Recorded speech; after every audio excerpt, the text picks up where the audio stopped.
தென்காசி மாவட்டம் கடையநல்லூரில் 2002ஆம் ஆண்டு வாக்களித்த 3000 இஸ்லாமியர்களின் பெயர்கள் தற்போதைய வாக்காளர்கள் பட்டியலில் காணவில்லை என்ற புகார் எழுந்துள்ளது.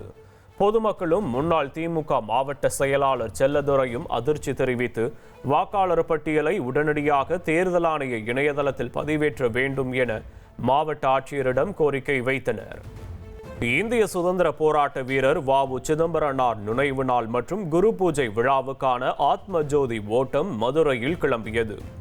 நாளை வ.உ.சி. நினைவு நாள் அன்று ஒட்டப்பிடாரத்தில் குரு பூஜை நிகழ்ச்சி நடைபெற உள்ள நிலையில் ஜோதி ஓட்டம் நடைபெற்றது.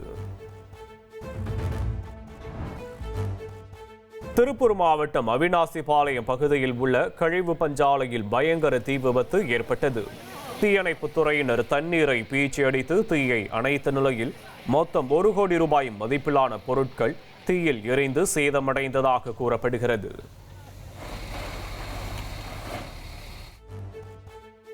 சென்னையில் நடைபெற்ற சிறப்பு முகாமில் 2552 செல்ல பிராணிகளுக்கு வெறிநாய்க்கடிக்கு தடுப்பூசி செலுத்தி மைக்ரோசிப் பொருத்தி உரிமம் வழங்கப்பட்டதாக மாநகராட்சி தகவல் தெரிவித்துள்ளது.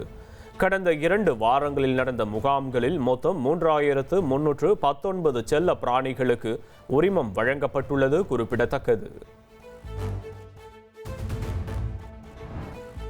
2026 சட்டமன்ற தேர்தலை முன்னிட்டு மக்கள் நீதி மய்யம் தலைவர் கமல்ஹாசன் தலைமையில் திருச்சி மண்டல ஆலோசனை கூட்டம் நாளை நடைபெறவுள்ளதால் அனைத்து மண்டல நிர்வாகிகளும் கட்டாயம் கலந்து கொள்ள அறிவுறுத்தப்பட்டுள்ளனர்.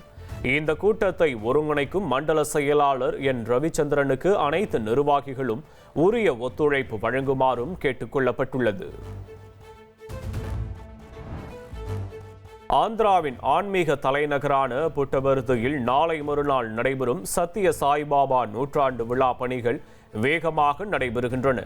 10 நாள் நடைபெறும் இந்த விழாவில் பிரதமர் மோடி உட்பட பல மாநில தலைவர்கள் பங்கேற்க உள்ள நிலையில் விழாவிற்கு சுமார் 12 லட்சம் பேர் வருவார்கள் என எதிர்பார்க்கப்படுகிறது.